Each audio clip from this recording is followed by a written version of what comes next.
আরও কড়া পদক্ষেপ নিল এবার বাংলাদেশ প্রশাসন। বাংলাদেশের আন্দোলনে বিরোধী বিএনপি নেতাদের ধরে ধরে গ্রেফতার করল প্রশাসন। আর এবার বিএনপির চেয়ারপারসনের বিশেষ সহকারী অ্যাডভোকেট শামসুর রহমান শিমুল বিশ্বাস, বিএনপির কোষাধ্যক্ষ এম রশিদুজ্জামান মিল্লাত, ঢাকা মহানগর উত্তর বিএনপির আহ্বায়ক সাইফুল আলম নীরব, ঢাকা মহানগর দক্ষিণ বিএনপির আহ্বায়ক রফিকুল আলম মজনু, জাতীয় দলের চেয়ারম্যান এহসানুল হুদা এবং দপ্তরের সংযুক্ত বিএনপির তারিকুল ইসলাম তেনজিংকে আজ নিম্ন আদালতে হাজির করে রিমান্ডে নেওয়া হয়। কি বলছেন আইনজীবী এই বিষয়ে শুনব।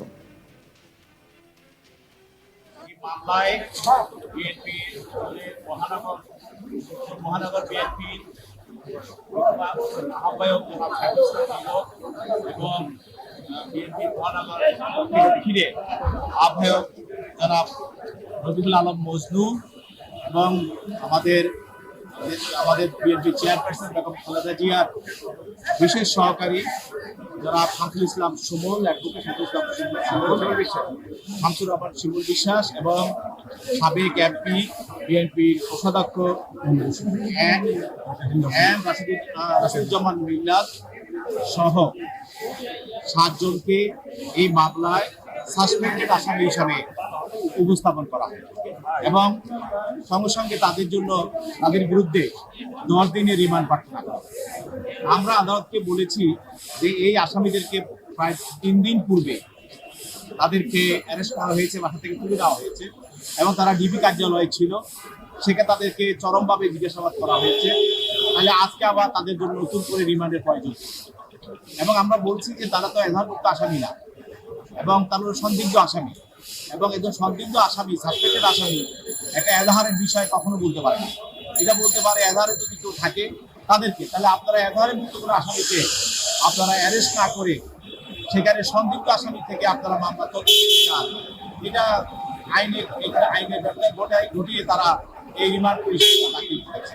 এবং আমরা বলেছি যে বাংলাদেশ জাতীয়তাবাদী দল বিএনপি নৈতিকভাবে যেহেতু ছাত্রদেরকে পাখির মতো গুলি করে হত্যা করা হয়েছে, এই জন্য তাদের এই দাবির প্রতি আমরা সমর্থন দিয়েছি এবং আমরা হত্যা যেন না হয় সেই জন্য আমরা সরকারকে আমরা আবেদন করেছি। কিন্তু আমাদের সেদিন কোনো প্রোগ্রাম ছিল না, বিএনপি কোনো প্রোগ্রামও দেয় নাই। এটা ছিল সাধারণত ছাত্রদের প্রোগ্রাম। ছাত্র জনতা এক হয়ে তারা আন্দোলন সংগ্রাম করেছে, বিএনপি নৈতিকভাবে আমরা সমর্থন দিয়েছি।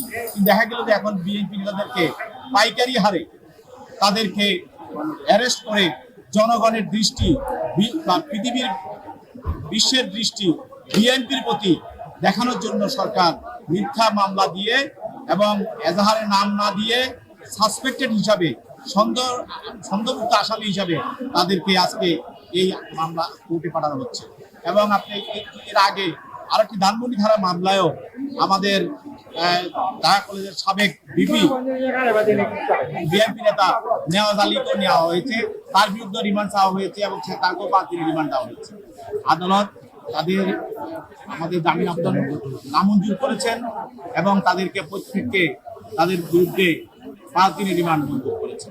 এটা আমরা বলেছি এটা একটা অন্যায় রিমান্ড মঞ্জুর, তার কারণ তাদের বিরুদ্ধে এজাহারে বা ফরওয়ার্ডিংয়ে কোনো ধরনের কিছু বর্ণনা নাই এবং তারা কিছু করেছে এমন কিছু এখানে নাই। অতএব এই রিমান্ডের আদালতের এই রিমান্ড আদেশটা সম্পূর্ণ বেআইনি এবং এটা আইনের পক্ষে। এটা কোন থানার মামলা যে 5 দিনের বনানী থানা? এজাহারের নাম কোটা সংস্কার আন্দোলনে মানুষ মরার খবর আমেরিকার পররাষ্ট্র দফতরকে কে দিয়েছে? সরাসরি প্রশ্ন তুলেছেন প্রধানমন্ত্রী শেখ হাসিনা। কিন্তু এতে করে নতুন করে রহস্য দানা বেঁধেছে। কেন এই কথা বললেন তিনি? তাহলে কি মৃত্যু নিয়ে ভয় পাচ্ছেন? মানে গোটা বিশ্বের কাছে মৃত্যু গোপন করতে চাইছে হাসিনা সরকার? প্রধানমন্ত্রীর এই বক্তব্যে নতুন করে প্রশ্ন উঠতে শুরু করেছে। আরেকটা প্রশ্ন, যে ঘরের কথা কেই বা জানালো? তাহলে সর্ষের মধ্যে ভূত রয়েছে, যারা কিনা দেশের গোপনীয়তা অন্যদের কাছে ফাঁস করে দিয়েছে। সংরক্ষণ বিরোধী আন্দোলনে গত কয়েকদিন ধরে উত্তপ্ত বাংলাদেশ। ঢাকার রাস্তা কার্যত লোক শূন্য, দূর দূর পর্যন্ত ধুধু করছে রাস্তা, কোথাও কোনো লোক নেই, শুধু দেখা যাচ্ছে বন্দুক হাতে টহল দেওয়া বাংলাদেশি আর্মি। হিংসা ঠেকাতে হাজার হাজার সেনা নেমেছে ঢাকার রাস্তায়। যাদের প্রত্যেকের হাতে বন্দুক, নামানো হয়েছে বিশাল বিশাল ট্যাঙ্ক, জারি হয়েছে কারফিউ, ওপর থেকে পরিস্থিতি নজর রাখতে ঘুরে বেড়াচ্ছে হেলিকপ্টার।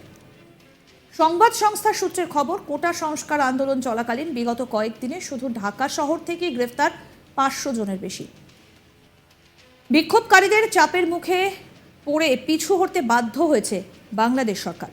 রবিবারই বাংলাদেশ সুপ্রিম কোর্ট নিয়োগ প্রক্রিয়ায় কোটার ক্ষেত্রে হাইকোর্টের রায়কে খারিজ করে দিয়েছে। বাংলাদেশের শীর্ষ আদালত জানিয়ে দিয়েছে কোটা ব্যবস্থায় সংস্কার আনা হবে। সরকারি চাকরির ক্ষেত্রে মোট কোটা থাকবে 7%, যার মধ্যে 5% মুক্তিযোদ্ধাদের সন্তানদের জন্য, আর 1% অনগ্রসর শ্রেণী ও 1% বিশেষভাবে সক্ষম ও তৃতীয় লিঙ্গের জন্য। বাকি 93% নিয়োগ প্রক্রিয়া হবে মেধার ভিত্তিতে। কি বলছেন এই নিয়ে প্রধানমন্ত্রী শেখ হাসিনা, শুনবো।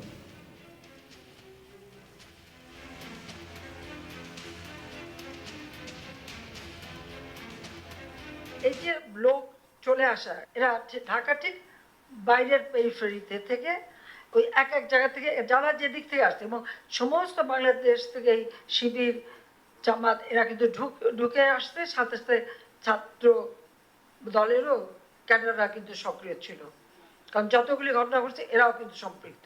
তখনও কোনো লাশ পড়ে নাই, কিন্তু স্টেট ডিপার্টমেন্টের বক্তব্য এসে গেল যে 2টি লাশ পড়েছে। তো লাশের খবর তাদের কে দিল? তাহলে লাশ ফেলার নির্দেশটা কে দিয়েছিল? কোনো লাশ পড়ে নাই, কিন্তু স্টেট ডিপার্টমেন্টের বক্তব্য এসে গেল যে 2টি লাশ পড়েছে। তো লাশের খবর তাদের কে দিল? একই সঙ্গে তিনি বলেন, জীবনের মান উন্নতির জন্য যতগুলো স্থাপনা তৈরি করেছি সবই তারা ভেঙে দিয়েছে। এই ক্ষতিটা জনগণের। এখানে জনগণকেই রুখে দাঁড়াতে হবে। সন্ত্রাস জঙ্গিবাদের বিরুদ্ধে জনগণকে এগিয়ে আসতে হবে। এরা কোনোদিনই দেশের কোনো ভালো কিছু করতে পারেনি। বাবা মা ভাই বোন সবাইকে মারার পরেও আমি ফিরে এসেছি গরিব মানুষদের জন্য, সাধারণ মানুষের জন্য। আমরা স্বাধীনতা এনেছি, সেই স্বাধীনতা বিফলে যেতে দিতে পারি না। আর কি বলছেন শেখ হাসিনা, বাংলাদেশের প্রধানমন্ত্রী, শুনবো। আর্থসামাজিক উন্নতির জন্য, তাদের আয় বৃদ্ধি, তাদের চলাচল সুন্দর, তাদের জীবন মান উন্নত করবার জন্য যতগুলি স্থাপনা তৈরি করেছে সবগুলিতেই তারা আঘাত করেছে, সবগুলি তারা ভেঙে দিয়েছে। তাহলে ক্ষতিটা কার? নিশ্চয়ই জনগণের। এখানে তো জনগণকেই রুখে দাঁড়াতে হবে। এই সন্ত্রাসের বিরুদ্ধে, জঙ্গিবাদের বিরুদ্ধে জনগণকেই সোচ্চার হতে হবে, কারণ এরা তো কোনোদিনই কোনো দেশে তো ভালো কিছু করতে পারেনি। বাবা মা ভাই বোন সবাইকে মারার পরেও আমি ফিরে এসেছি কেন? ওই গরিব দুঃখী মানুষের জন্য, সাধারণ মানুষের জন্য। আর আমরা স্বাধীনতা এনেছি, সেই স্বাধীনতা তো বিফল হতে পারবে না। অন্তত আমার দেশের মানুষ মাথা উঁচু করে বিশ্ব চলবে, আমি সবসময় সেটাই চেয়েছি, এবং আমি যে কথা দিয়েছি সে কথা আমি রেখেছি। আরও আপডেট পেতে দেখতে থাকুন আজ তাক বাংলার ইউটিউব চ্যানেল, সাবস্ক্রাইব করুন।